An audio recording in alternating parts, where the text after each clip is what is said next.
Welcome to our conference on the Catholic Intellectual Tradition, Challenges and Opportunities for Catholic Universities in the 21st Century. This conference is sponsored by the Lilly Fellows in the Humanities and the Arts, Sacred Heart University, Seton Hall University, and the Association of Catholic Colleges and Universities. Our host for this evening is Dr. Michelle Loris, Associate Dean and Chair of Catholic Studies in the College of Arts and Sciences. Good evening, and welcome to our conference on the Catholic Intellectual Tradition. On behalf of Sacred Heart University, I'm delighted that we can bring this conference to you for these next few days. It speaks to the importance of this conference that we have over 20 Catholic colleges and universities from across the United States represented in our program, and we have over 200 registrants for our conference in these next few days. For such success, we have to thank those for their support and for making this conference possible. And so our gratitude goes to the Lilly Fellows Program of the Humanities and Arts, the Association of Catholic Colleges and Universities, to our colleagues at Seton Hall University, and here at home, we want to thank Dr. John Patillo, our university president, and Father Anthony Ciora, Vice President of Mission and Catholic Identity, for their support. But for all the hard work of actually making this conference a realization, I want to thank Dr. Dan Rober and Dr. Brent Little for coordinating and vetting and organizing all of the papers and the presentations, and for bringing this conference from our on-ground venue last spring when it was first scheduled to our online presentation now. I want to thank Deanna Bradshaw for all of her work, and the faculty in the Department of Catholic Studies for moderating all the panels and presentations. And finally, to Jason Ebert and to Unal Sutman for all of the work that they've been doing to produce this conference for us online. Over the next few days, you will see that we have expert keynote speakers and a wide, rich array of panels and presentations, and all of whom are really making this conference a significant event for Catholic higher education. These speakers and presenters are joining that 2,000-year-old ongoing conversation that we call the Catholic intellectual tradition. And by offering us their ideas and knowledge and best practices, they are generating and will generate a robust conversation about how we can bring the Catholic intellectual tradition into our classrooms, across our universities, and into the 21st century. And so we invite you to enjoy and reap the benefits that this conference will offer you for these next few days. And now it's my pleasure to present some of our leaders and supporters who want to offer their words of welcome.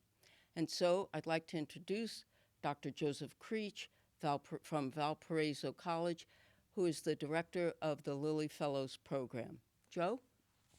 Thank you, Michelle. And on behalf of the 98 schools that make up the Lilly network of church-related colleges and universities, I'd like to welcome all of you to this virtual conference to explore the Catholic intellectual tradition within the contemporary landscape of higher education. And before we move on to that task, I'd like to briefly introduce the Lilly Fellows Program, which, as Michelle said, is one of the sponsors of this conference.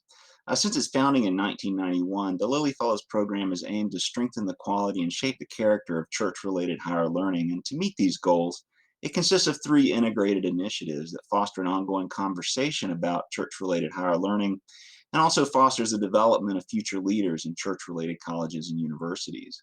The first of these 3 initiatives is our Lilly network of church-related colleges and universities. This ecumenical network sponsors an array of programs held on many campuses to provide discursive space to explore the meaning and mission of church relatedness and to develop campus leaders in mission. This conference is one such opportunity.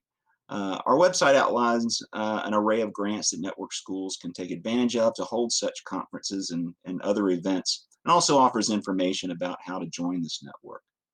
The second initiative is the 2-year residential postdoctoral teaching fellowship here at Valparaiso University for accomplished young scholars who are future leaders in church-related higher education. And there have been 80 Lilly postdoctoral fellows since this group first commenced in 1992, and many of these Lilly fellows have attained the highest levels of scholarship, teaching, and campus leadership. And finally, the third initiative, now in its 13th year, is our Lilly Graduate Fellows Program, which supports graduates of our network schools as they pursue graduate degrees in humanities and the arts with the intention of teaching at the collegiate level. And there have been now 145 graduate fellows in 11 cohorts. Many of them are active in teaching, leadership, and scholarship in the academy. And so I want to thank Sacred Heart University, and especially you, Michelle, for bringing this event together. Thank you, and I look forward to our conversation. Good evening. My name is Father Anthony Sciorra. I am the Vice President for Mission Integration, Ministry, and Multicultural Affairs at Sacred Heart University. It's really my great honor and privilege to enthusiastically welcome each and every one of you to this conference. We have over 25 colleges and universities who are participating in this conference over the next couple of days throughout the United States, as far away as Hawaii. We are delighted that each and every one of you is with us for this conference. I'd like to welcome in a special way the keynote speakers, those who are leading the breakout sessions, all participants, and also to thank those who prepared papers for this conference that really exhibits hard work and really the depth of scholarship. So we just thank you for the many ways that you contributed in making this conference happen. It struck me that when we first started talking about this conference that no one of us ever heard of COVID-19. So now we're living in the midst of a COVID-19 culture. And so in that sense, I think that this conference is more timely and more important than ever before.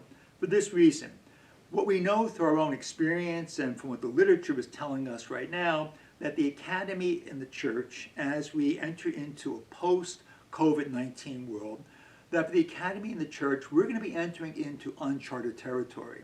And for this reason, we need to engage in conversation with one another, because no one person or no one institution has the answers to all of the issues and challenges that are going to be facing us. So each one of you brings your voice to the table, and every voice is important. I'd like to acknowledge and thank in a special way the Lilly Foundation. The Lilly Foundation, who makes this conference possible through its financial support. But beyond its financial support, we also thank Lilly for their vision and also for their encouragement. We are deeply, deeply grateful to Lilly for all that you do for us. I also would like to acknowledge and thank in a special way the faculties and administrations of Seton Hall University and Sacred Heart University who have taken the leadership in making this conference happen. And finally, it was Cardinal Newman and his idea of a university that said that the Catholic University is a place where courtesy and kindness are valued. In today's culture, this is extremely important, that we engage in conversation with courtesy and with kindness. He goes on to say that when he speaks of the Catholic University, he talks about what it means to be a gentleman, or in today's parlance, we would say a gentle person. And what he writes is that a gentle person is one who never inflicts pain on another. But he goes on and he elaborates and says beyond that, a gentle person is one who makes others feel comfortable and at ease. And so here at Sacred Heart University, at the very center of our campus is the Holy Spirit Chapel. Now, the doors of the chapel, as you enter into the chapel, you could open those doors with one finger. And that was intentional, because we wanted to make it easy for people to come in. But beyond making it easy, what we wanted to say to every person, that everyone is truly welcome and that there's no strangers here among us. And so as we gather for this conference on the challenges and the opportunities that face Catholic colleges and universities in the 21st century, my prayer is that we engage in conversation in a way that we make one another feel comfortable and at ease as we enter into these next couple of days.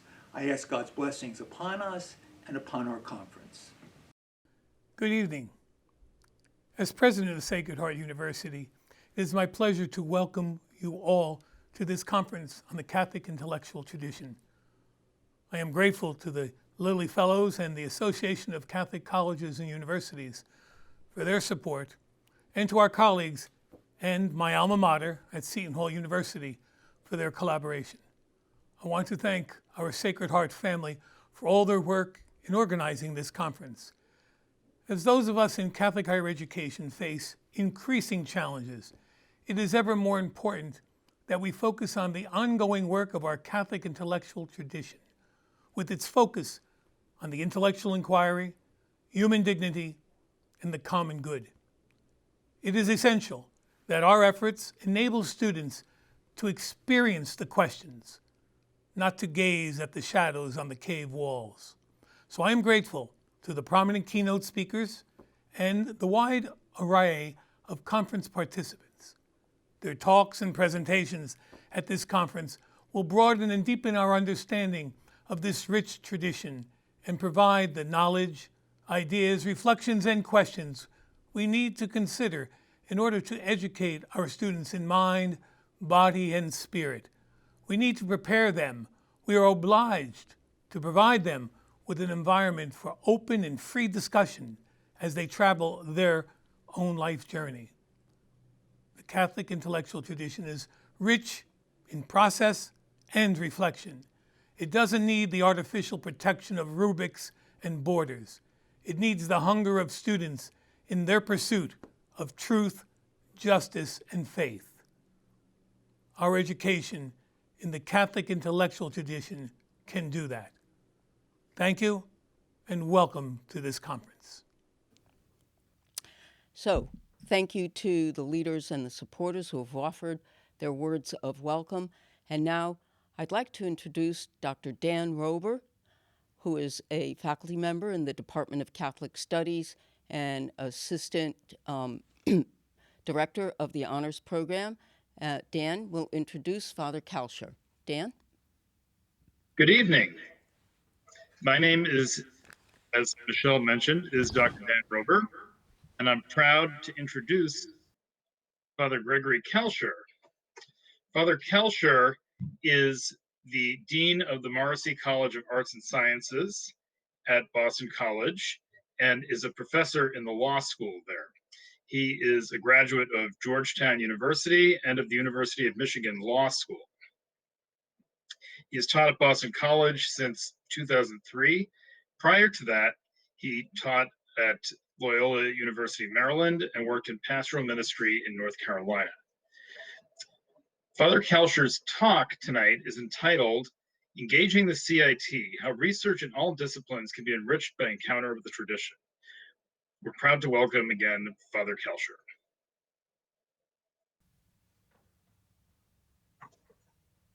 Thanks very much, Dan, for that introduction, and thank you to everybody who has organized this conference. Michelle invited me to give this talk on January 2nd, 2019, which I think we might all agree seems like a long time ago. After being postponed from its original April 2020 date, we're now gathering for this conference in the final days of a divisive national election campaign, in the 8th month of a global pandemic that's disrupted our lives and institutions in ways that few of us have ever experienced before, and as the nation struggles to reckon with issues of racial injustice that challenge all of us actually to live the commitment to the common good that is deeply rooted in the Catholic intellectual tradition. Can that intellectual tradition, which we hope animates the academic life and educational mission of our Catholic colleges and universities, help us and our faculty colleagues and our students to navigate the challenges of these times? I'd like to suggest an answer to that question by inviting us to think carefully about just what it means to talk about a Catholic intellectual tradition and what it might mean to engage the tradition in the heart of the academic mission of a college or university. And I hope to suggest that a focus on the Catholicity of the tradition, its aspiration to wholeness, provides an important opportunity for us, our colleagues, and our students to appreciate the value that the tradition might offer to help meet the challenges of the complex moment all of us are living through right now.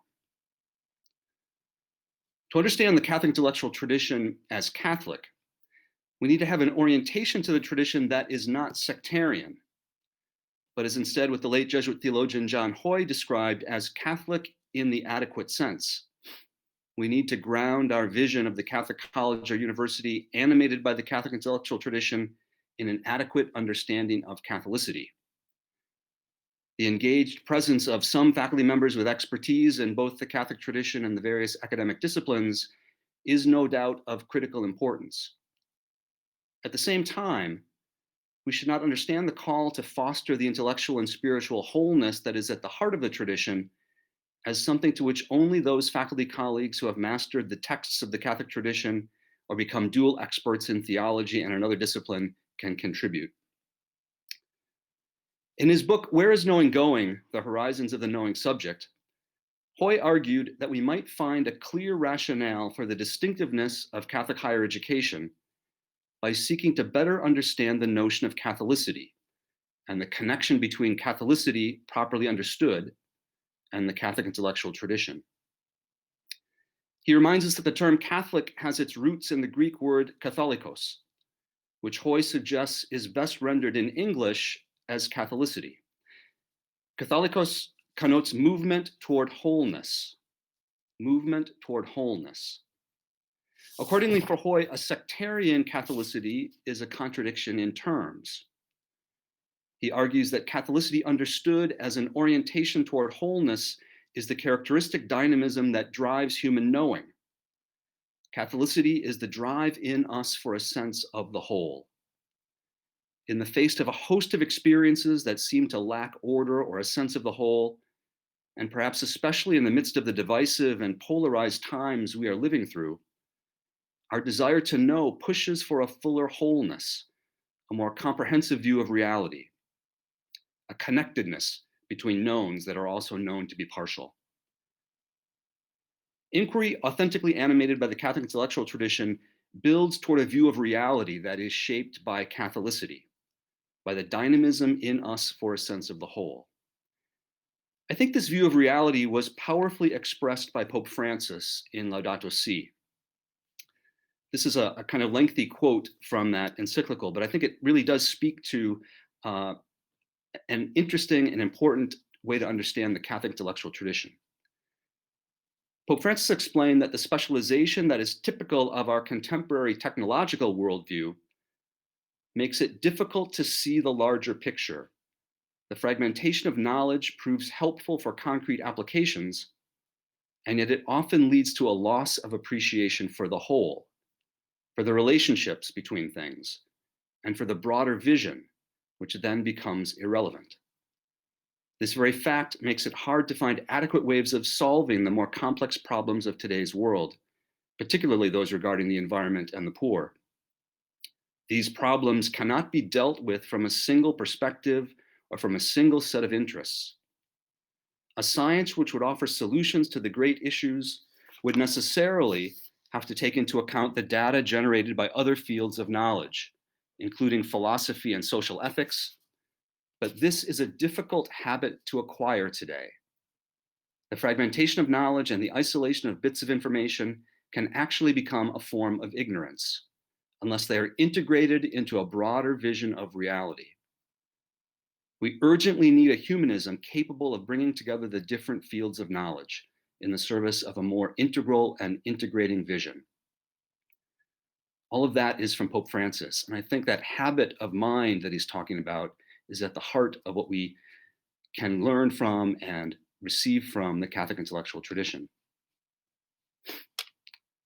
In a pair of essays published by Sacred Heart University Press roughly 20 years ago, Jesuit Gerald McCool similarly called attention to a dynamic, integrating vision at the heart of the Catholic intellectual tradition. For centuries, he explains, the tradition of Catholic education has sought to help students develop a distinctive, integrative habit of mind that McCool called a cultivated Catholic mind. Quote, a mind whose range was broad enough to embrace the realm of human knowledge as an articulated whole, yet sufficiently familiar with the diverse branches of knowledge to unify the multitude of disciplines without confusing them. That ideal of perspective, discipline of mind and imagination, analytic skill, and ability to see things as a whole was the integrative habit of mind. Movement toward the ideal of an integrative whole in knowledge is therefore a central goal of a liberal education animated by the Catholic intellectual tradition, grounded in the conviction that our creating and redeeming God is present and at work in our world, and, quote, the human person has a divine call to wholeness. I think that divine call to wholeness and how we live that out in our intellectual lives is at the heart of the tradition. In an academic world often defined by a narrow professionalism and by disciplines vying with one another to secure a place for themselves in the undergraduate curriculum, interdepartmental cooperation and an interdisciplinary style of teaching can help to promote the integration of knowledge and aspiration to wholeness that characterizes the Catholicity of the Catholic intellectual tradition. John Courtney Murray offered a similarly integrative vision for education animated by the Catholic intellectual tradition. Murray suggested that the incarnation grounds the conviction that, quote, he who entered the stream of history as its redeemer is the Logos, eternal reason. Through his spirit, he is still immanent in history, there to do a work of reason, the work of reason which is justice. Hence, all efforts by whomsoever put forth toward the rationalization of human society, its justification and its pacification, are put forth in the line of action of the Logos himself. He is in mysterious alliance with them. This humanizing action is participative in the action of Christ as Logos. All that from John Courtney Murray. John Hoy similarly argued for an expansive understanding of what it might mean to participate in the development of the Catholic intellectual tradition in the life of the university. Because God himself, in the Ignatian vision as one who is laboring in human intentionality, Hoy argued that all those who pursue truth and value as they disclose themselves in innumerable and always particular ways are participants in this tradition, albeit usually anonymous ones. This makes membership in the Catholic intellectual tradition very large in Hoy's understanding. Indeed, for Hoy, the Catholic intellectual tradition, quote, is formed by all those who have been prompted to seek an intelligible whole and have succeeded in doing so. For both Hoy and Murray, a central aim of humanistic education is, in Murray's words, to put the student in the way of building a view of reality. For Murray, the subject matter of a humanistic education is the whole of reality, or if you will, all truth in its unity and in all the inner differentiations within its unity. An authentically Catholic and humanistic approach to education, therefore, will help students and colleagues build a view of reality that is shaped by Catholicity, by the dynamism in us for a sense of the whole. As Murray explained, quote, the effort to build a view begins with the profound sense that intelligence is, as Aristotle said it was, a universally responsive capacity for spiritual identification with, and therefore knowledge of, all that is real. To put it more simply, the quest for a view begins with the awakening of the spirit of wonder that is the root of the desire for understanding. End of quote. Murray's understanding of the task of higher education is thus focused on the question of who our students and our colleagues are becoming as people. Has their experience at a Catholic college or university helped them to view reality with minds and hearts awakened by wonder and open to the whole of reality, including its spiritual dimensions? By the mid-1960s, Murray saw that the key issue was one of reciprocal openness. Quote, is the scientific story and picture of the human person open to or closed against the story and picture which, in different ways, philosophy and theology have to tell or draw? And does this openness also reveal itself from the standpoint of philosophy and theology? The need for reciprocal openness. How are these different stories and pictures related? Does one cancel the other or complete the other? Can we account for the difference of views, render intelligible the diversity of perspectives, and compose the views into one under respect for the respective character of the explanatory value of each? All of that from Murray. More than 50 years later, we might articulate our hopes for who we, our students, and our colleagues are becoming through our shared experience of Catholic higher education in these terms. Does the life of the university community witness to the truth that it is possible for one to be both seriously engaged with questions of faith and seriously committed to a rigorous intellectual life, such that the life of faith and the life of the mind are not two radically separate realms, but rather enjoy a reciprocal openness? Do we challenge one another to pursue in depth the largest possible questions that can be asked about human life and the world in which we live?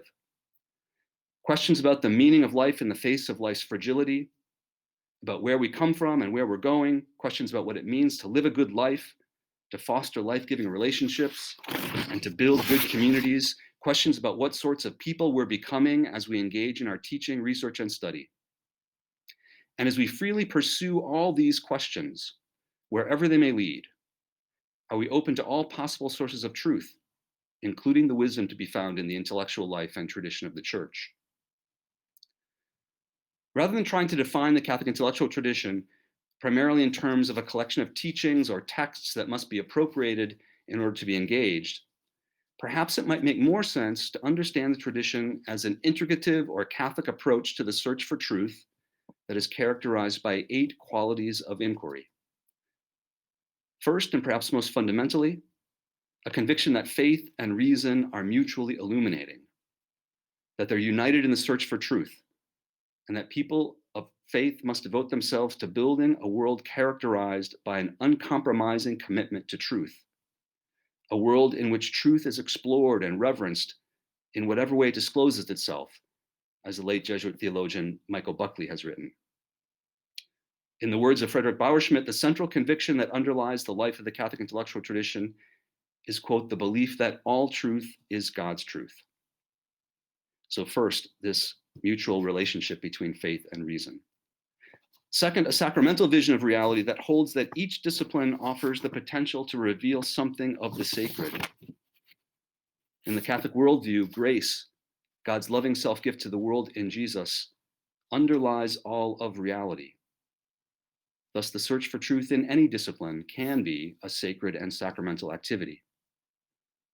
Third, a hopeful commitment to the unity of truth, to intellectual integration among disciplines, combined with an appreciation for the integrity and autonomy of individual academic disciplines.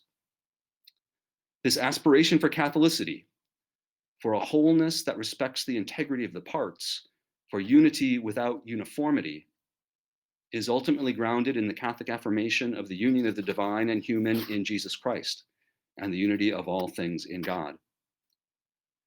Fourth, a resistance to reductionism and an openness to analogical imagination, a disposition to see things in terms of both and rather than either or.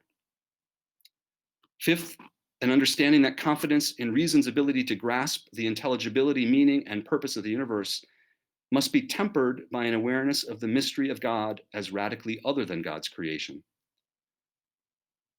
Sixth, an openness to the mystery inherent in an evolving, unfinished creation.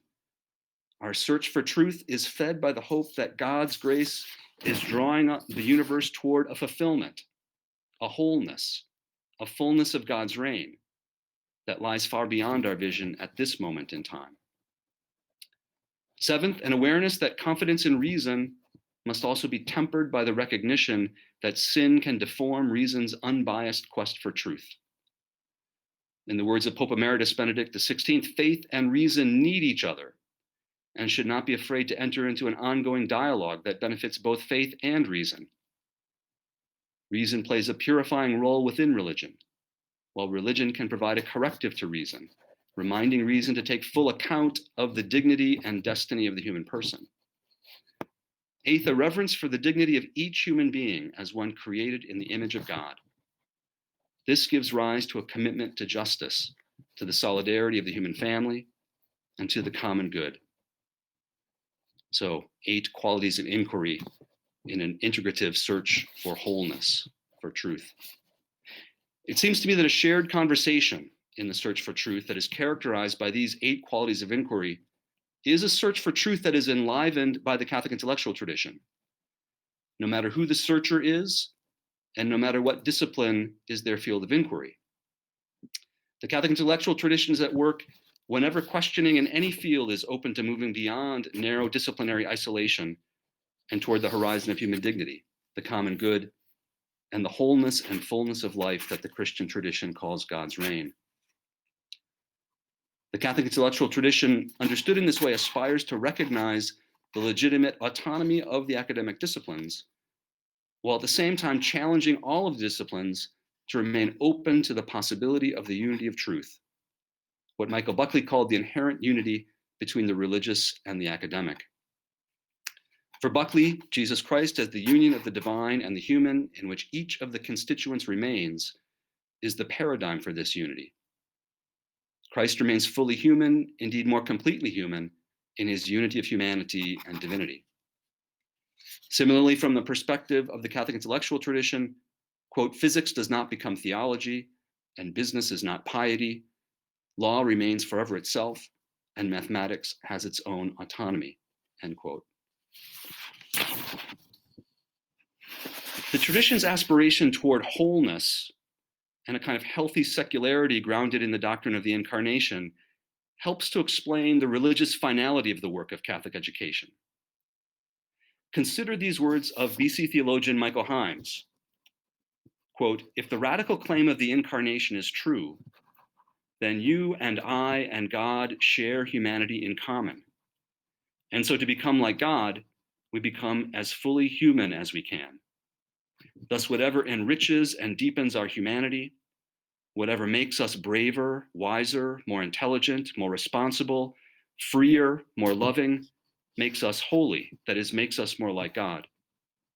Thus, education, which certainly should aim at making human beings as fully human as they can be, is a work of sanctification. Education, taken in its richest sense as the formation of the human person in the full and harmonious exercise of all of his or her capacities, is a religious act for those who believe that humanity is what they and God have in common. All that from Father Himes. For Himes, because God's word has taken on our humanity, whatever makes us more authentically human brings us closer to God. In his words, whatever humanizes, divinizes. Engagement with the Catholic intellectual tradition might be understood as a process that allows the integrating dynamism of Catholicity to act as a leaven in the various disciplines. As Kenneth Garcia has explained it, quote, the movement from academic disciplines toward matters theological must come about from within each discipline. The dynamism must move naturally outward from a particular sphere of knowledge toward the all-encompassing whole, even while disciplines maintain their own identities and methods. The tradition leavens the other disciplines, quote, as yeast does dough, by serving as a catalyst to their own potencies and elements, helping them to rise and become more fulsome. It does not impose on or suppress the natural qualities of the dough, rather it leavens them, end quote. The leavening activated by the Catholic intellectual tradition might invite us to help faculty colleagues in all disciplines to become more attentive to the dynamism toward wholeness inherent in their own questioning. To be human is to be born with a ceaseless drive toward meaning and truth. In Karl Rahner's words, there is, quote, a dynamic thrust to the human intellect that constantly presses toward the fullness of meaning and truth in the absolute. It is our questioning itself that reveals our orientation to the divine, end quote. Because we are creatures whose questioning strives to know everything, all our knowing, quote, is always reaching out to be in communion with the being whose being it is to be, end quote. For a college or university truly to be animated by engagement with the Catholic intellectual tradition, we need to find ways to sustain a university-wide intellectual culture in which faculty come to experience the engagement with the Catholicity of the Catholic intellectual tradition as something that is audacious, exciting, and dynamic. In John Courtney Murray's words, as something that flows out of, quote, the excitement inherent in the free search of the mind for truth and order, giving rise to a project that responds to an inner need of the human spirit itself. For this to happen, we'll need to find ways to foster conversation with faculty colleagues that will allow them to connect the tradition's aspiration for wholeness and their own innate drive for Catholicity as it manifests itself in their intellectual lives. John Hoy suggested that this sort of engagement with the tradition might begin by inviting faculty members to reflect on the questions and desires that drive their own particular scholarly work. We might ask our colleagues questions like these. Describe the good that you are attempting to achieve through your teaching, research, and service. What is it that you find compelling or life-giving about your pursuit of this particular research question? Do you have a dream, a hope, or a long-term project that you're seeking to implement in and through your discipline? Do you see your work as being of a piece with a larger whole? Questioning that is open to moving beyond narrow disciplinary isolation in a drive to make connections leading to a deeper understanding of the human person and a more comprehensive realization of the common good can be understood as questioning that is open to the inbreaking wholeness and fullness of life that the tradition calls the reign of God. We need, therefore, to try to engage faculty members in conversations that invite reflection on the ways their search for meaning or coherence or truth in whatever their discipline might be is, as Michael Buckley puts it, quote, inchoatively religious. The intellectual dynamism inherent in all inquiry initiates processes or habits of questioning that, if not inhibited, inevitably bear upon the ultimate questions that engage religion, end quote. My hope tonight has been to suggest that we might best describe the Catholic intellectual tradition as a conversation in which the participants are open to the sort of uninhibited process of questioning that leads across disciplinary boundaries with an openness to questions of wholeness and ultimacy, a conversation in which all are invited to participate as a leaven for their scholarly lives. It is a dynamic conversation extended over time with a highly diverse range of participants. It's an ongoing conversation made of variant strands, multiple voices, and a range of positions. In the words of Frederick Bauerschmidt, quote, it would seem that the fostering of the Catholic intellectual tradition not only allows for, but even requires truth to be sought wherever it might be found, in authors who hold the Christian faith or another faith, or perhaps no faith at all, end quote.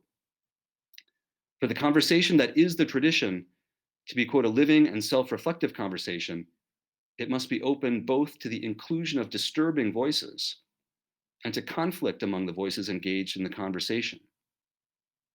The desire for truth that lies at the heart of the tradition demands that all assertions of truth, meaning, and purpose be tested by the best evidence against them, evidence that may be presented by anyone of any or no religious tradition who's engaged in serious inquiry.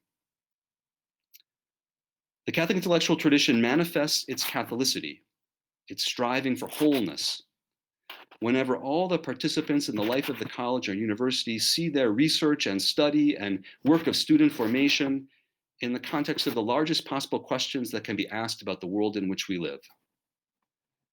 I believe that the Catholicity of the tradition is alive when scholars articulate the good they are working toward in their scholarship and understand their research as contributing to the unity of knowledge, when intellectuals explore the deepest questions across disciplinary boundaries in an objective search for answers that might lie outside their own specializations, and when teachers teach in a distinctive way that is formative and integrative, nurturing in their students a sense of wonder, a love of learning, and an aspiration for wholeness.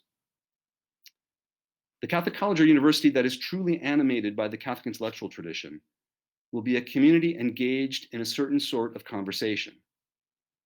A diverse community of teachers, scholars, and students and administrators sharing life together, working and talking together in the shared pursuit of truth and wholeness. Early in my own time as a faculty member at the Boston College Law School, a colleague reminded me that one meaning of the word converse is to live together or to share a life.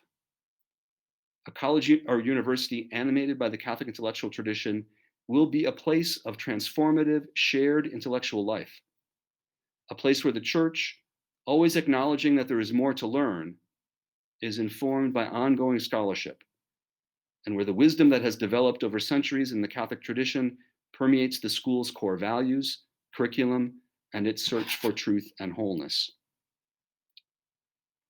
As Pope Francis suggested in Laudato Si, and as our experience of the challenges of life in the United States at this moment confirms, we are in serious need of an appreciation for the whole. In the words of Francis, quote, "We urgently need a humanism capable of bringing together the different fields of knowledge in the service of a more integral and integrating vision." I hope this conference will provide an opportunity to understand more fully the Catholicity of the Catholic intellectual tradition as a response to this urgent need of our times. Thank you. Thank you very much, Father Kalscheur, for this really illuminating talk. So as I'm awaiting questions coming in on the Q&A on YouTube, I want to start off by asking you to reflect a little bit about this question of the search for truth and its relationship to what you might, for lack of a better word, call kind of Catholic orthodoxy, which obviously itself could be defined in various different ways. But is the Catholic intellectual tradition's role within a Catholic university to affirm what the church as an institution says on various things, or is it to push the boundaries, to inquire in ways that might push the boundaries or run up against boundaries of kind of what you might call official orthodoxy, perhaps as defined by bishops or the Vatican, etc.?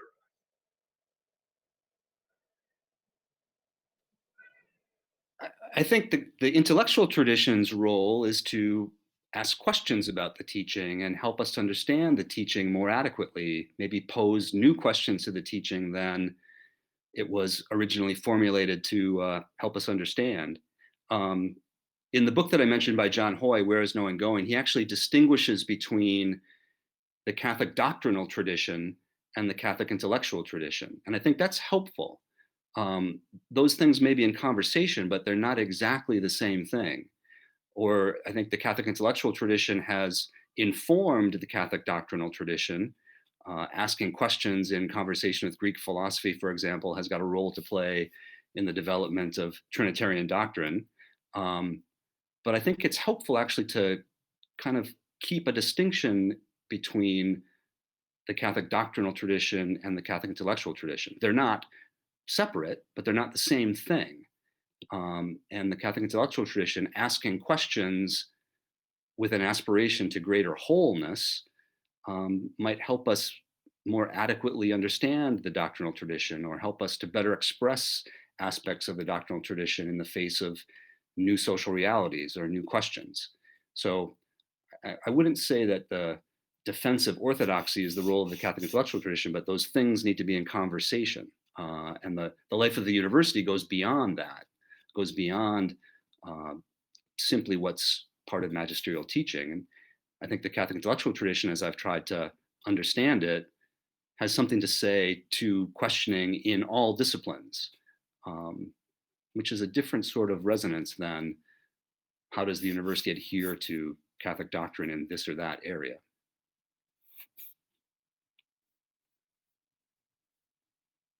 So good questions coming in on the board now. So I'll start posing those. So Dr. McGuffey, who's a attendee at the conference, asks, do you have any advice of how to engage students in the Catholic intellectual tradition on a campus, in participating in kind of the ongoing conversation? because he was saying that, you talked a lot about scholars and he thought of faculty colleagues. How would you think about engaging students in the ongoing life of the tradition? I think the engagement with students can take place obviously on lots of different levels, but when I'm working with faculty members in the College of Arts and Sciences at Boston College, I think one of the things I'm trying to do is help them understand their teaching in a distinctive way that I think can be understood as embodying the tradition. Are they asking questions that help students connect what's going on in class with the reality of their lives? Or are they asking questions about how what they're studying shapes the way they're looking at the world or informs the way they want to live? And I think that kind of questioning is a dimension of this aspiration for wholeness. So, as teachers, can we help students engage in that kind of questioning or develop that kind of habit of questioning? In the talk, I quoted Jerry McCool about the integrative habit of mind. Are we helping students to develop that integrative habit of mind? Do we help them make connections across the different things they're studying? So, for example, I'm teaching this semester what we call here at BC a freshman topic seminar. It's a 1-credit kind of advising seminar framed around a topic of the faculty members' research interests. So mine is on justice, law, and the common good. And in some ways, it's kind of an introduction to dimensions of Catholic social thought. But it's been interesting for me to engage those students in how what we're talking about around what does justice mean, or how should we think about the common good, or what is solidarity, how some of those questions connect to what they might be studying in a political science course or in their theology and philosophy core, and just to begin to have them make those connections. Can they develop a habit of asking questions across those classes or seeing how they connect? I think that's a way of bringing students into the life of the Catholic intellectual tradition.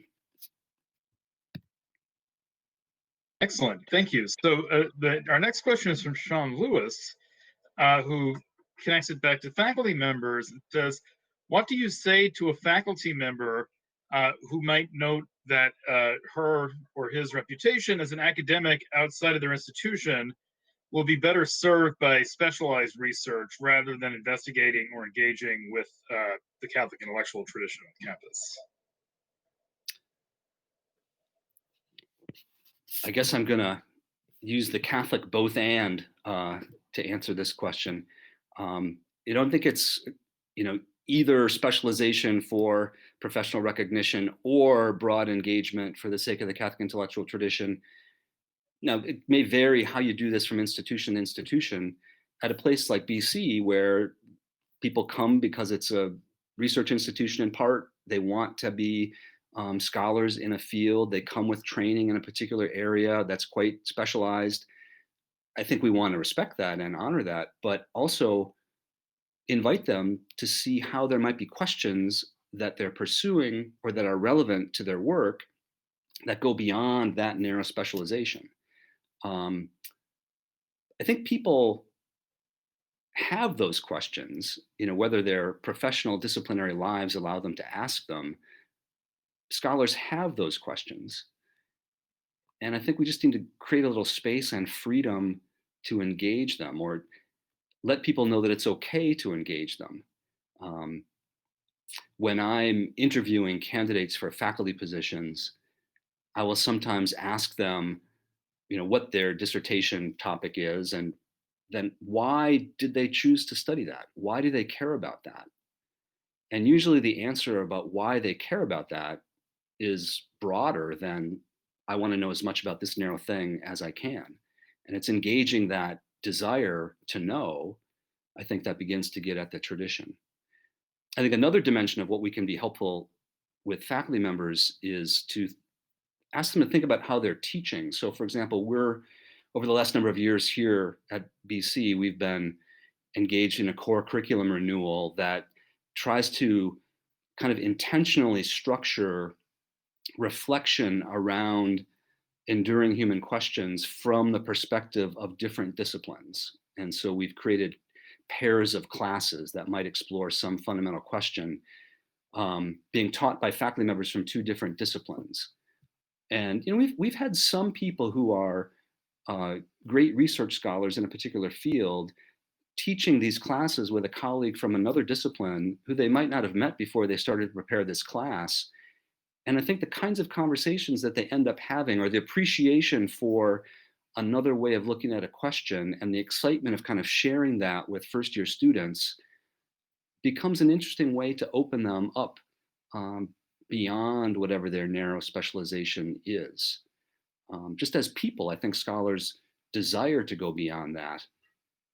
Can we give them the space and the freedom to do that within their lives in the life of the university? So the next question kind of connects nicely to this, and this is from Kevin Ahern, who asks, can you say more about how to talk about the incarnation in a Catholic university or college context where a large number of faculty are unfamiliar with the traditions? In other words, how do you use that language and familiarize people with that language if a lot of them are unfamiliar and perhaps some are even hostile to the tradition and to this kind of language? I think it may depend on where the conversation is taking place and who the conversation partner is. So, for example, I think there are moments when it's important to be explicit about why we're doing what we're doing. So, for example, in the document that we produced, I guess now 6 years ago, that tries to articulate the vision of our core curriculum, we used language drawing on Father Himes that talks about the incarnation and then makes this point that if we take this seriously, whatever humanizes divinizes. Now, I don't think every faculty member needs to accept or understand the doctrine of the incarnation, but I think they need to be alive to a place that cares about the development of the full humanity of students, which is connected to their growing in life united to Jesus, if we take all that seriously. So if a faculty member is actually interested in authentic questioning, deep inquiry that's connected to deepening an understanding of what it is to be human, or helping a student engage the fullness of their humanity in all of its questioning, I think that's engaged with the incarnation. I don't know that the faculty colleague needs to understand the theology behind it. I think there have to be some people in the institution who can articulate that at the right time. But I think one of the things that's been important to me, which I think was evident in different pieces of my talk, whether it's John Hoy or John Courtney Murray, there's this sense of participating in the tradition by people who might not be adherents of the tradition, but they're engaged in the project in an authentic way. I think that we can hope for and foster. Yeah, that's an interesting point. I want to bounce myself off kind of your last point, because I think it gets to an interesting question of mission language and how to familiarize faculty with mission language, because there are different approaches, right? There are some approaches which are to say, let's focus on kind of broad mission themes that can be shared by a lot of people, things like social justice, right? Things that a lot of people who are not necessarily familiar with or acquainted with or sympathetic to the Catholic intellectual tradition will be on board with. How do you balance that with trying to familiarize all faculty with kind of specific mission language and the way that plays out in the academic side of the university? Should we be focusing again on these kind of broad shared things, or is there a place for something like the incarnational language to be something that most faculty members, again, obviously not necessarily professing, but have some familiarity with how that plays out and animates the mission of the university? in mission conversations, I guess I'm pretty strong on saying we need to be explicit and inclusive. So I think I can be pretty explicit about the theological foundations for the mission of a place like Boston College. I don't think we shy away from using the language, but I think we have to recognize that not everybody's going to understand the language, and I don't know that it's realistic to expect that they will. I think it's realistic to expect that they're doing their jobs as faculty members in ways that connect with the mission. I actually find that a lot of my work as dean is trying to help people understand how what they're doing in their teaching and research is mission oriented, even if they might not articulate it that way. When we're doing promotion and tenure reports, the president of the university wants there to be discussion in the review recommendation. How does this candidate for promotion contribute to the distinctive mission of the university? I, over the last number of years, have told incoming faculty members that that's part of the process, and I tell department chairs when they're preparing cases that that's part of the process. When the department chairs talk to the promotion committee, I ask them about that. I think sometimes, or maybe initially, there could be pushback or bewilderment about what does that mean? But if I begin to talk about it in terms of how is somebody teaching in ways that help form students, or how are people teaching in ways that engage these questions, or how is people's research connecting to the common good, you can begin to articulate the mission contributions of this person's work, even if they might not have been able to do that themselves. So I think over time, there's a greater awareness of how does my work as a faculty member in the heart of my teaching and research contribute to mission? I feel really strongly that we can't understand mission as an add-on to what faculty members do in their everyday teaching and research. We have to help them understand how what they're doing can be seen as central to the mission. Another kind of example, we talk a fair bit at Boston College about the faculty members' role in student formation. And again, I don't see formation of students as something that is primarily taking place in retreats or primarily taking place in service programs. That's all important. But I think in the life of a college or university, the mission has to be embodied in the central work of the college or university, which is teaching and research. And so the faculty members in their lives as teachers and scholars are somehow engaged in the formation of students. There was a time, I think, when that language was resisted, but I think we've gotten to a point where more people understand that what we're talking about is not imposing a sort of cookie cutter template on a person's life, but we're talking about formation for freedom, or formation for good discernment, or formation for a life of integration and wholeness, to come back to Catholicity. And people can resonate with that, I think. So once they understand what we mean in terms of what they're actually doing, as opposed to just reacting to the language, I think we can make progress. Yeah, that's really interesting. And that, because I was thinking of, because you mentioned Michael Buckley quite a bit in your talk, and I was thinking of his book on the Catholic University, right? And some of his discussion of his kind of frustration with, particularly in some Jesuit contexts, mission language that he thought was not robust enough. But I think you articulated it a good way of kind of, and with Buckley himself, of kind of charting a course that, of course, mission language needs to be inclusive, but of finding the way to specifically root that, because so that the mission means something.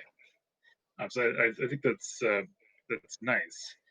So let's go. We have a question from Chris Fuller, which relates kind of on the student end to the discussion we've been having on the faculty end, of how can we provide an experience and understanding of the value of the Catholic intellectual tradition for students who are less interested in organized religion with each succeeding generation? Well, we may start by trying to engage their lives and the questions that they're asking, rather than saying, here's the Catholic intellectual tradition, here's this religious thing, think about this, or what do you think about this? Can you present themes or ideas or questions that actually resonate with them? And then at some point, you might say, this is part of this Catholic tradition. So for example, in my freshman topic seminar on justice, law, and the common good, we read a chapter this past week of Kathy Caveney's book on law's virtues. And she has a good chapter on how to think about the relationship between law and morality. There's actually, in the Catholic jurisprudential tradition, a really sophisticated and nuanced way of thinking about the relationship between law and morality. And I think the way to kind of engage students with that is not to start out by saying, here's this Catholic thing, but by saying, how do we think about these questions? And then, talk about some of the ways in which the Catholic tradition actually thinks about these questions. And then you might come back and say, this is a tradition that goes back a ways and has connections to the church. Isn't it interesting that that's the case? But I think the primary thing is to actually engage those questions and to show how the tradition has thought about this stuff in a way that actually is relevant and useful. And it's not of interest because the church says so. It's of interest because it actually helps us think through these questions. Thank you. And that really connects nicely, really, to my experience teaching Catholic intellectual tradition seminars with students, many of whom, might have a marginal interest in the Catholic intellectual tradition as such. That by starting from kind of the big questions, as we do in the class, right? What does it mean to be human? And what is my relationship with God? What does it mean to live a life of meaning and purpose, right? These questions play out in the Catholic intellectual tradition in interesting ways, and students see the connections between those questions and their lives, even if organized religion or Catholicism is not a big part of their lives. So that really does resonate. Right. Or in the context of the pandemic and thinking about how do we have to live together if we're going to live in healthy communities? What are our obligations to one another? You can begin to talk about what it is to be a person in community and what it is to have a responsibility to the common good.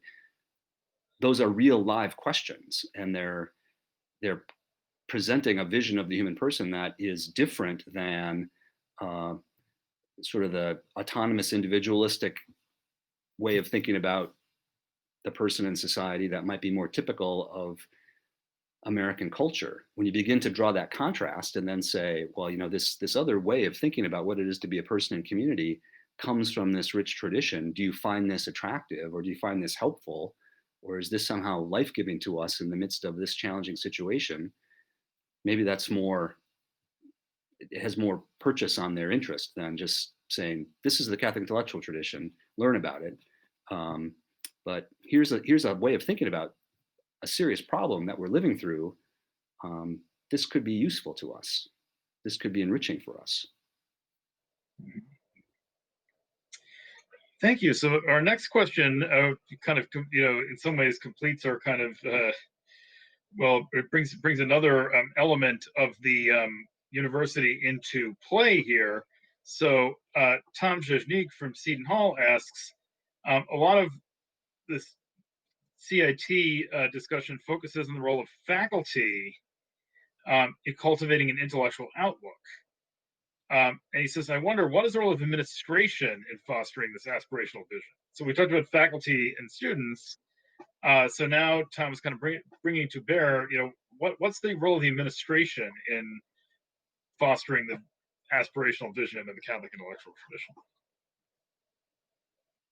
I suppose it may depend on who you mean in the administration. I think presidents have a role in setting a tone and articulating a vision. Can the president of the institution articulate some of this stuff to broader audiences? Deans have a role in working with departments and hiring faculty members? And is some conversation around this part of that process? I think, that administrative leaders, university leaders set a tone and help to set priorities for the life of the institution. So how is the tradition, or how's this aspiration for wholeness, for example, informing those priorities or informing the culture that those leaders are trying to foster? It's in the life of a university. I think it's always important to remember that tenured faculty members are around for a long time, and so if a mission is going to be robust and survive and grow, I do think faculty members need to have some understanding of it. Administrative leaders help to articulate that. There's also a way in which I think the questions of wholeness, questions of the common good, have an important role to play in institutional decision making. I think universities can be very siloed places, and people can be very concerned about what happens in their department. I think the role of administrative leaders is to remind people that we've got to think about the common good of the whole institution. We've got to think about how we're all working together. So to keep that message consistent and to speak in credible ways about that, I think is an important role for administrative leadership. So what do you think the role, I'm going to kind of expand on Tom's question a bit, because I think there's an interesting question here. What do you think the role of, the Catholic intellectual tradition should be in conversations that administrators have about, the competitiveness or positioning of our colleges, particularly in what our own president, Dr. Patillo, at the beginning of the conference rightly mentioned, a very challenging time for Catholic educational institutions, right? There are many that are struggling financially.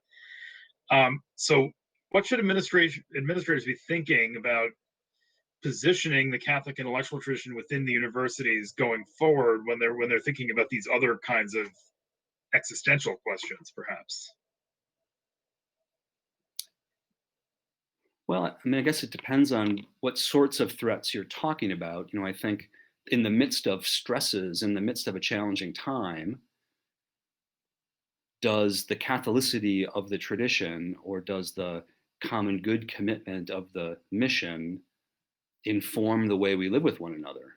So how do we think about making decisions in the life of the university internally in a challenging time? What do we prioritize and what do we not? I think that's an important dimension of how the tradition and the mission can enliven difficult decisions in a challenging time. In a market positioning sort of way, I think to have an attractiveness, there needs to be a kind of visible mission distinctiveness, I think. Why should I come to this place rather than that place? Different institutions are going to articulate that in different ways, and I think that's fine. There's going to be a plurality of ways to embody this, so I don't think there's a one-size-fit-all answer for that. But I do think there should be some visible difference that coming to this place or that place would make. So how do we take seriously a commitment to caring for one another and caring for students as whole people? Do people see that? Is that part of the life of the community? Do people recognize something different about this community, or does it look and feel just like any other university community? I think that's important kind of for credibility and integrity, but it's also probably important in terms of attractiveness and positioning oneself in a market. Are you who you say you are? And do people see that? So, I don't think the challenges of the day should invite us to depart from this or abandon this or water it down.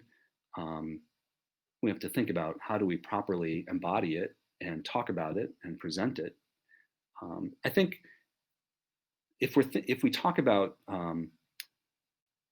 the importance of helping students, for example, have a sense of the whole, I think there's ways in which the times we're living in demand that? And can we articulate that? Can we help people see why it will be life-giving for them and also rewarding for them in terms of their ability to be engage the world in an effective way because they have this way of thinking about things and looking at the world?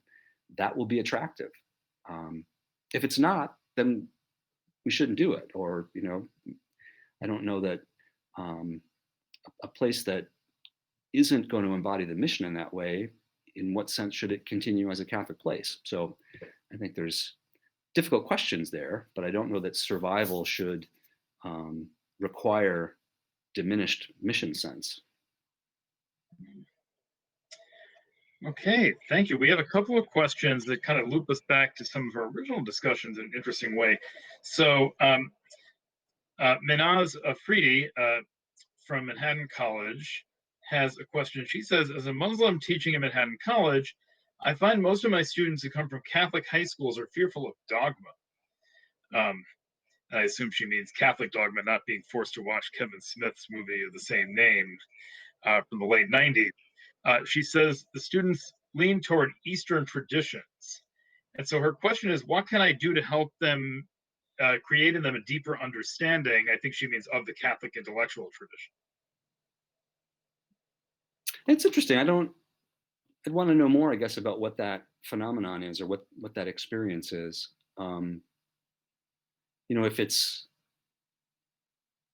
If there's something about Eastern contemplative traditions or something like that that's attractive, there's plenty of contemplative traditions in the Catholic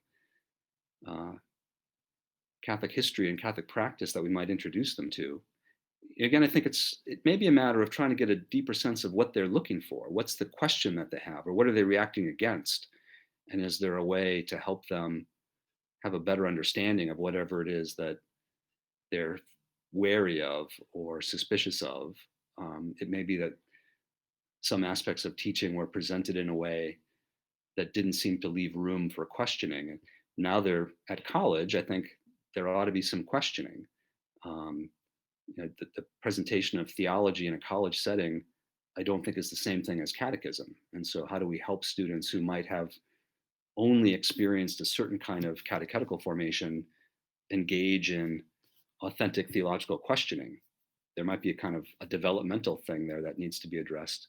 But I guess I'd want to know more about what those students' questions really are and what are they reacting against. So we're actually through the miracle of the chat, I actually have some live updates to this. So she says the students say that they found the presentation of the Catholic dogma as they received it too rigid and not spiritual enough. Oh, that may well be true. And that presentation may need to be corrected. I mean, I don't know where they experienced that, but doctrine is always trying to express some spiritual truth. How do we keep that connection alive? And doctrines are developed in response to questions that people have. So can we help those students think about what those questions are in the context of their own lives? I think the ways in which we teach high school students can be different than the way in which we teach college students. And if they haven't had an opportunity to question, I think it's important that we do give them an opportunity to question. I think one of the things that is important about the Catholic intellectual tradition is that it's an intellectual tradition. It's a tradition of questioning and seeking truth. And so we can't be afraid of questions. And so if students have come from an environment where they haven't experienced the ability to ask questions, I think we have to give them that ability and engage them in some exploration. I don't know that we necessarily present the doctrine in a different way without first having a sense of what they're actually asking about, or what it is that they haven't been allowed to ask. And if there's room to have that conversation, that might be helpful. Yeah, I'm reminded in some ways of the dialogue in Thomas Merton's Seven Story Mountain that he has with the Hindu monk when he's in his process of his kind of conversion process, and he says, "I want to read all these Eastern religious texts," and the monk says, "Go read all the Western religious texts first." Basically, right? Go read Saint Augustine. And it's interesting in a way because, of course, Merton later in his life ends up having this profound appreciation of an experience with the Eastern religious traditions that comes by way of his becoming deeply imbued in the Western spiritual traditions. So I think there's some interesting, and people like Merton, there's some interesting connections between these things. So there's a few other questions that come in. And I'm trying to kind of sort them thematically a little bit.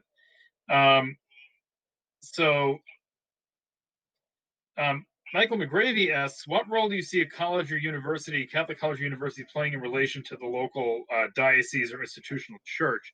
He says he's especially interested in your thoughts when there's a strained relationship between the local church and the college. Well, I think the college, ultimately, I think all of us in Catholic institutions see them as in service of the church. I think we always have to remember that a college or university serves the church by being a college or university. And again, that gets us back to this issue of asking questions. And sometimes that can create some tensions with certain bishops or certain authorities. But I don't know that that should make us stop being colleges or universities. Now, I think how we engage in the questioning should be in conversation with the tradition and should be in conversation with church teaching. I think the potential for there to be tension is never going to go away. That's part of the reality of asking hard questions or dealing with young people who are asking a whole range of hard questions. I think it's important for both local churches and universities to stay in conversation with one another and to be attentive to what both are trying to do because of what their institutional role is. So bishops have a role to teach, and colleges and universities have a role to search for truth and question. The questioning should hopefully at some point inform teaching, and the teaching can help guide questions, but it's going to be a back and forth, and it's not always going to be an easy back and forth. I think that's inevitable. And we have to be open to living with some discomfort there, I think, but that's part of the nature of having a range of different roles in a larger institutional community. The questioning that universities do, I think, should be open to what the church might have to say. If there's sort of this, we don't want to hear you attitude, that's not going to be helpful. But at the same time, I don't think church authorities should move quickly to shut down questioning or to criticize questioning, because that's part of the life of the university. Thank you. So Brian Stiltner from Sacred Heart brings forward another question that kind of relates back to the discussion we had about administrators. And he said, he compliments the discussion we've been having, and he says, though, that he sees the big threats to mission now as being economic. So particularly the rise of adjuncts, and I think he means especially in the kind of humanities core, right, where often a lot of the mission is, as far as mission is put forward in the curriculum, is often there. So the reliance on adjuncts, and also various institutions that, for the kind of economic reasons we discussed before, right, are cutting departments. Again, often many kind of humanities departments that are seen as not having a lot of majors in today's economy, et cetera. So he wanted to know what your thoughts about those kind of economic threats to mission are. Well, they're certainly real. Not every institution is going to be as able to maintain robust departments of various sorts, but I would hope that, if there's going to be a commitment to a tradition of humanistic inquiry that is aspiring to this kind of wholeness or this exploration of what it is to be human in all its dimensions, we do have to maintain a commitment to the humanities. We do have to maintain a commitment to the liberal arts.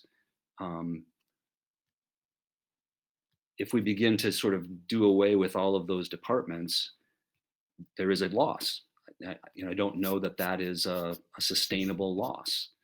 I do think we have to be attentive to not saying the mission is all in these departments and it doesn't take place in other departments. I actually think how we teach this is drawing on John O'Malley, the Jesuit historian, who's written in a couple of different places that how we teach may be more important than what we teach. So do we teach in a humanistic way, no matter what our discipline is? We can't just say, I teach in the humanities and therefore I'm doing humanistic education, because we can teach the humanities in a very professionalized way. At the same time, my experience teaching in a law school was that you could teach the law in a pretty humanistic way. It all depends on the questions that you're asking of students.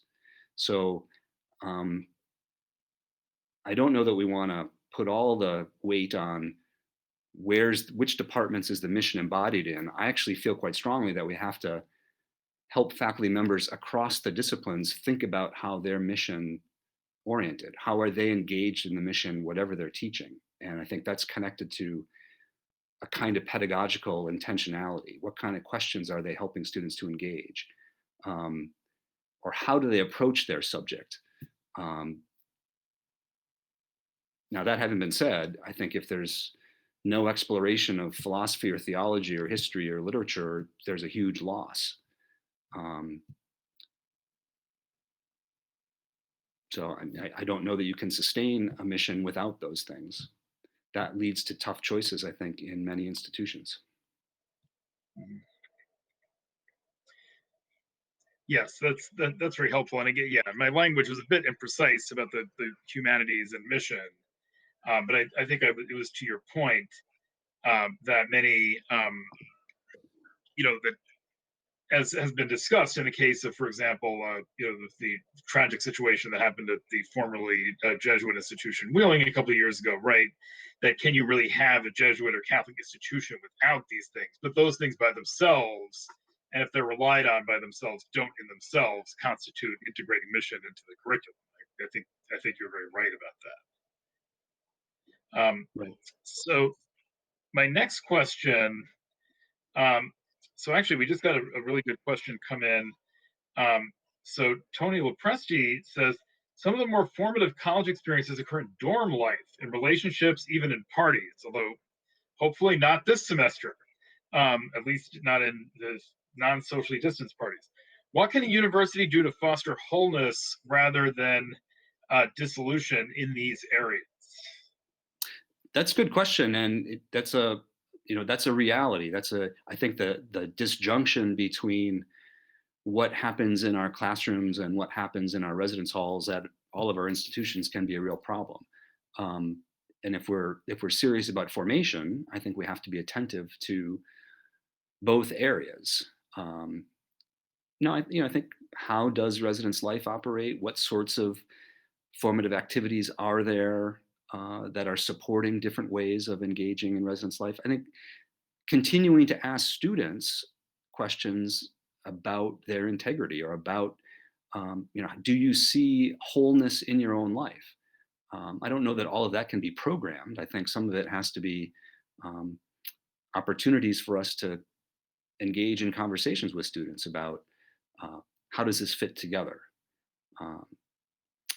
That can be a pedagogical mission. That can be part of what we do talk about in classrooms when material presents itself that might allow us to ask students, how does this connect to their lives outside the classroom? That's a good classroom conversation. So can we keep trying to have students think about these things in more integrated ways? I don't have a solution necessarily to that split between the classroom and the weekend, or the classroom and the dorm room, but I think it is something that we need to keep working to better integrate. And that's an institutional question. And how is the institution as a whole working to better integrate that?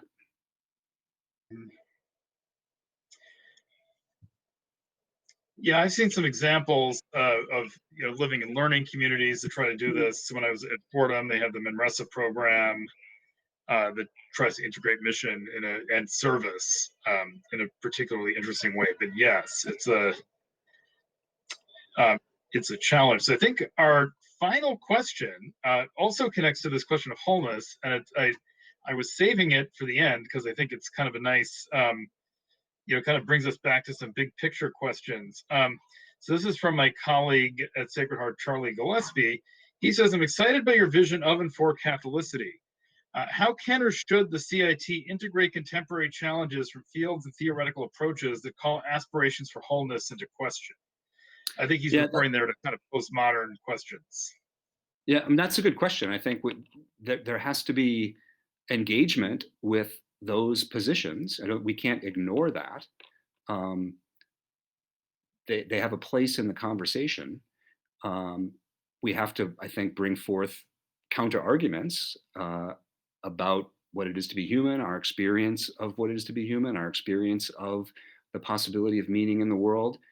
That has to all be engaged. I don't think you can impose on somebody clarity or conviction about the possibility of wholeness. And questions about that are going to be part of the life of the university. In the end, I think probably the faith conviction that underlies the university is a faith conviction about the possibility of wholeness. We wouldn't require everybody in the life of the university to adhere to that, but the university itself is existing, the Catholic University itself is existing in witness to this, I think, faith-grounded hope for wholeness. I think that's at the heart of our expectation of God's reign, or our affirmation of the incarnation and what is to share in the life of the risen Christ. That's another way of thinking about it. That's a place where I think the faith dimension of faith and reason has to be part of the conviction of the life of the university institutionally, not as an answer imposed on everybody in the university, but as something that the university witnesses to and is grounded in because it is a Catholic place. That faith has to keep being spoken. That faith that wholeness is possible has to keep being spoken. At the same time, we have to leave room for questioning of it. That's part of the life of the university. Okay.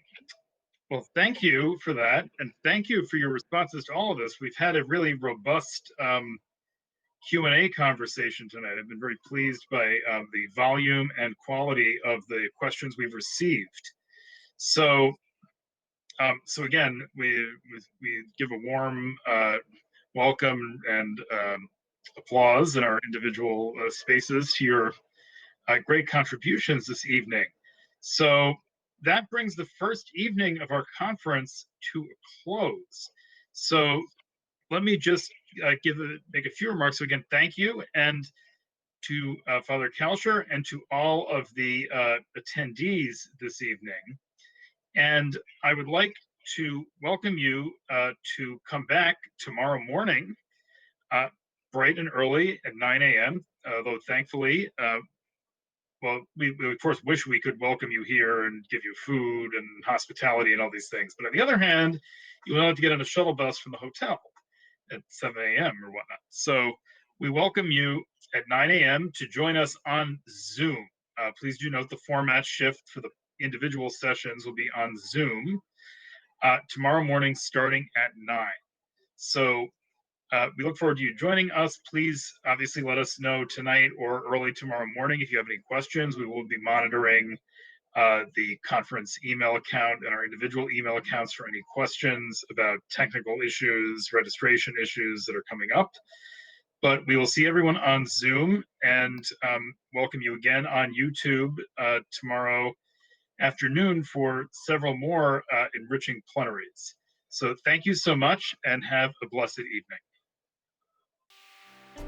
We wish to thank all of our speakers for their exemplary presentations and our audience for attending our conference on the Catholic intellectual tradition. To learn more, visit sacredheart.edu.